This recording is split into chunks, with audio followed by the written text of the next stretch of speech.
I started using the Rayner Sulcaflex lenses around 5 or 6 years ago during my first corneal fellowship, and over the last year or so I've been starting to use the EMV lens, and I've found that both have an excellent role within my practice.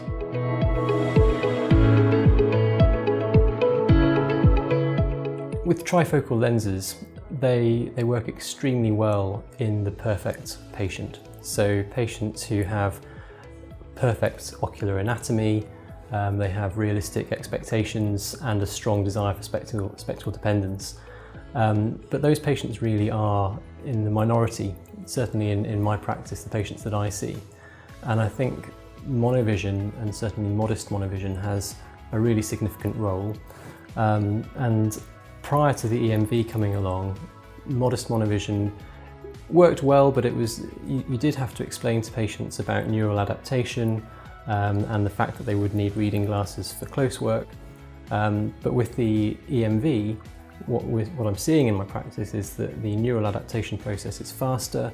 They're achieving more near vision with a relatively modest myopic offset. So I'm finding that increasingly modest monovision or enhanced monovision is becoming my go-to or my preferred choice rather than trifocals.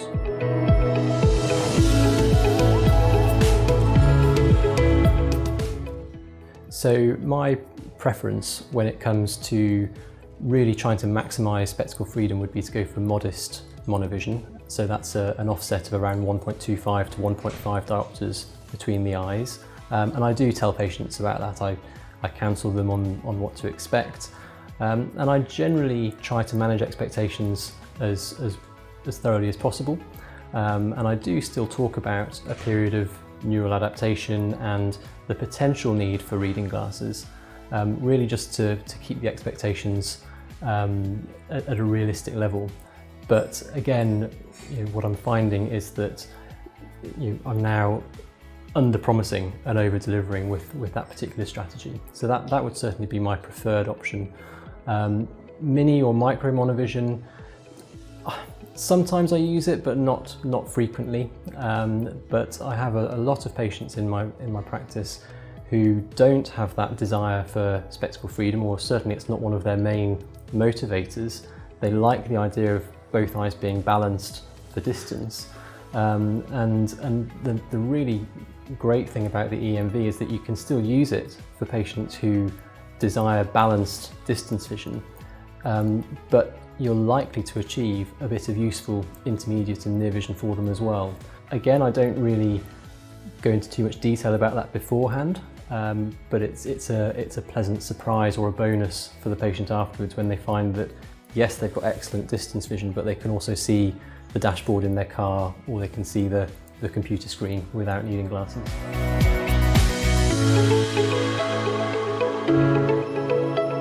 So the ideal trifocal patient is somebody who has otherwise perfect eyes apart from their cataract, so they need to have a pristine macular, optic nerve, healthy cornea, no significant dry eye.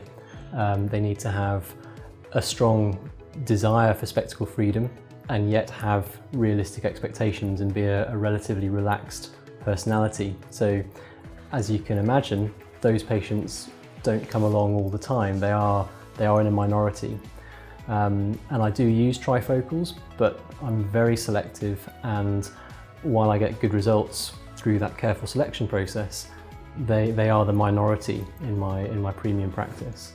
I do use the EMV a lot more, and monovision forms the backbone of my practice. And I think the ideal EMV patient or the ideal monovision patient is far broader in terms of who is suitable. It's okay if they have some degree of macular dysfunction or dry eye, because you're not relying on diffractive optics. The lens is far more forgiving.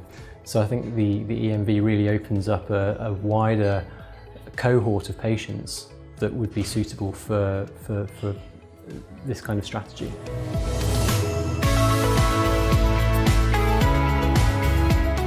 So I think we as humans and as patients are often not very good at retaining and understanding information when it's first presented to us, particularly when it's to do with more complex scenarios with terminology that may not be familiar. So I think written information is absolutely critical to the patient conversation and to the consent process. So I follow up all of my consultations with a very detailed letter, which describes our conversation, describes the agreed strategy, and goes into a bit more detail so that the patient can then read that in their own time. They then have time to come back to me with any queries or questions, and I think that's crucial to have that.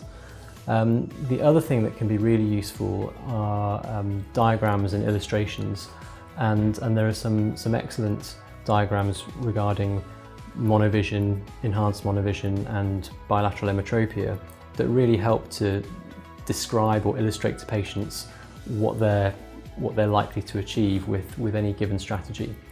So I like to show those to patients while I'm with them in clinic, and I also direct them to my website where I have those images as well, and I find that really helps with the understanding and the comprehension, so that patients really understand what they are agreeing to and what they're expecting from the process. And we go through that 2 or 3 times before the actual surgery to make sure that they are 100% sure of what they are hoping for.